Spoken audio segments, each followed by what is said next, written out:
శుక్రవారం అంటేనే మహాలక్ష్మీదేవికి ఎంతో ఇష్టమైన రోజు. ఆ తల్లి అనుగ్రహం కోసం స్త్రీలు సూర్యోదయానికి ముందే నిద్రలేచి ఇల్లు శుభ్రం చేసుకొని గుమ్మం ముందు బియ్యపిండితో ముగ్గులు వేయాలి. ఆ తర్వాత ప్రధాన సింహద్వారానికి పసుపు రాసి కుంకుమ బొట్లు పెట్టుకుంటే ఆ కళకళలాడే గడపను చూసి లక్ష్మీదేవి సంతోషంగా ఇంట్లోకి అడుగుపెడుతుంది. ఇక పూజ విషయానికి వస్తే అమ్మవారి చిత్రపటాన్ని ఎర్ర గులాబీలు లేదా తామర పూలతో అలంకరించి స్వచ్ఛమైన ఆవు నెయ్యితో లేదా ఒత్తుల దీపం వెలిగించాలి. అలాగే ఆవు పాలు లేదా పరమాన్నం గాని, పటిక బెల్లం గాని నైవేద్యంగా పెడితే అష్టైశ్వర్యాలు సిద్ధిస్తాయి. పూజ పూర్తయిన తర్వాత సాంబ్రాణి పొగలో కొద్దిగా పచ్చకర్పూరం, 2 యాలకులు వేసి ఇల్లంతా ధూపం వేయాలి. ఆ సువాసనకు దరిద్ర దేవత పారిపోయి లక్ష్మీదేవి మీ ఇంట్లో స్థిరంగా కొలువై ఉంటుంది. మరొక అద్భుతమైన రహస్యం ఏమిటంటే లక్ష్మీ స్వరూపమైన కళ్ళుప్పును ప్రతి శుక్రవారం సాయంత్రం కొత్తగా కొన్ని తెచ్చుకుంటే ఇక మీ ఇల్లు ధనధాన్యాలతో అక్షయ పాత్రలుగా మారిపోతుంది.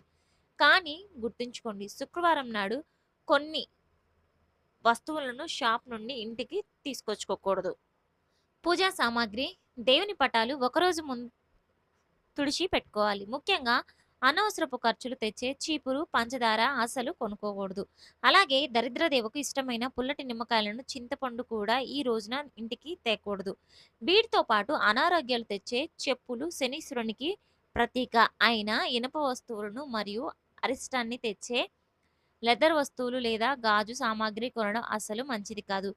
లక్ష్మీదేవికి నలుపు రంగు ఇష్టం ఉండదు. కాబట్టి నల్ల బట్టలు కానీ, మాటి మాటికి రిపేర్‌లకు వచ్చే ఎలక్ట్రానిక్ వస్తువులు కానీ కొనకండి. మరి శుక్రవారం ఏం కొనాలి? శుక్రవారం ఏం కొనాలి? ఆ రోజున నిండుగా బియ్యం కొంటే ఇంట్లో అన్నపాలకు కొరత ఉండదు. అలాగే లక్ష్మీ స్వరూపమైన బంగారం, వెండి వస్తువులు కొంటే మరింత వృద్ధి చెందుతాయి. దీంతో పాటు పసుపు, కుంకుమలు కొనుగోలు చేస్తే ఆడవారికి దీర్ఘ సుమంగళి యోగం సిద్ధిస్తుంది. ఇక శుక్రవారం నాడు చేయకూడని పనుల గురించి ఇప్పుడు మనం తెలుసుకుందాం. ఈ రోజున ఇతరులకు అప్పు ఇవ్వడం కానీ, తీసుకోవడం గానీ చేయకూడదు. మీ చేతి నుండి డబ్బు బయటకు వెళ్ళిపోతే ఇంట్లోని లక్ష్మి కళ కూడా తగ్గిపోతుంది. అలాగే ఎవరిని కూడా తిట్టకూడదు. ముఖ్యంగా శని దరిద్రం లాంటి అమంగళకరమైన మాటలు అస్సలు నోటి వెంటన రానివ్వకూడదు. మరొక ముఖ్యమైన విషయం, శుక్రవారం ఇంటికి ప్రధాన తాళం వేసి కూడా కుటుంబం అంతా ఊరికి వెళ్ళకూడదు.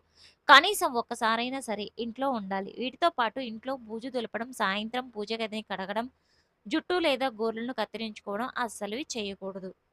ఆడవారు తలస్నానం గురువారమే చేయాలి. కానీ శుక్రవారం చేయకూడదు. ముఖ్యంగా శుక్రవారం పూట ఇంట్లో ఆడవాళ్ళు అస్సలు ఏడవకూడదు. వారి కన్నీరు నేల మీద పడితే లక్ష్మీదేవి ఆ ఇంటిని శాశ్వతంగా వదిలిపెట్టి వెళ్ళిపోతుంది. మరొక ముఖ్యమైన విషయం ఏమిటంటే శుక్రవారం నాడు మీ ఇంటికి వచ్చే యాచకులకు ఖాళీ చేతులతో పంపకుండా గుప్పెడు బియ్యమైనా దానం చేయాలి. ఇలా చేస్తే దేవుని పరీక్షలో గెలిచి లక్ష్మీదేవిని సంతోషపెట్టిన వారవుతారు. ఆ తల్లి అనుగ్రహం మీ ఇంట్లో ఎప్పటికీ కూడా స్థిరంగా ఉండాలి అంటే ప్రతి శుక్రవారం సాయంత్రం 6 గంటలకు ప్రధాన గుమ్మం బయట 2 ఆవు నెయ్యి దీపాలను ఖచ్చితంగా వెలిగించాలి. దీంతో పాటుగా ముక్కోటి దేవత ఆశీర్వాదం కూడా లభిస్తుంది. గోమాతకు 3 పండిన అరటిపండ్లు తినిపించి ప్రదక్షిణలు చేయాలి. అలాగే ఇంటికి వచ్చిన ముత్తైదువులకు పసుపు, కుంకుమలతో పాటు తాంబూలం కూడా ఇస్తే మీ సౌభాగ్యం మరింత వృద్ధి చెందుతుంది. ఇక చివరిగా మీ ఇంట్లో ఉన్న నిత్యం జరిగే వృధా ఖర్చులు, అప్పులు, బాధలు ఎక్కువగా ఉంటే ఒక చిన్న పరిహారాన్ని చేయండి. శుక్రవారం పూజలో అమ్మవారి ముందు 2 యాలకులు పెట్టి పూజించండి. ఆ తర్వాత వాటిని మీ పర్సులో లేదా బీరువాలో పెట్టుకుంటే ధనాకర్షణ విపరీతంగా పెరిగి ఖర్చులు తగ్గుతాయి. ఇంటి ఆదాయం బాగా పెరుగుతుంది. శనివారం విషయానికి వస్తే శరీరానికి కొద్దిగా నువ్వుల నూనె రాసుకుని తలస్నానం చేయడం వలన శని దోషాలు తొలగిపోయి ఐశ్వర్యం సిద్ధిస్తుంది. అలాగే ఈ రోజున నీలం రంగు వస్త్రాలు ధరిస్తే అదృష్టం మీ వెంటే ఉంటుంది. ఉదయాన్నే పూజ గదిని శుభ్రం చేసుకుని కనకదార స్తోత్రం లేదా మహాలక్ష్మి అష్టకం వినడం వలన ఇల్లంతా పాజిటివ్ వైబ్రేషన్స్తో నిండిపోతుంది. ఆ తర్వాత శనివారానికి అధిపతులైన శ్రీ వెంకటేశ్వర స్వామి మరియు ఆంజనేయ స్వామిని మరియు శనీశ్వరుని నిష్ఠగా పూజించాలి. అయితే శనివారం నాడు కొన్ని వస్తువులను షాప్ నుంచి అస్సలు కొనుక్కోకూడదు. ముఖ్యంగా వంట నూనె, వంకాయలు, తోటకూర మరియు మినప గుళ్ళు, పచ్చళ్ళు మరియు ఉప్పు లాంటివి కొంటే అప్పుల బాధలు విపరీతంగా పెరిగిపోయి వీటితో పాటు నల్ల నువ్వులు కూడా, ఎండు మిరపకాయలు కూడా ఇంటికి తేకూడదు.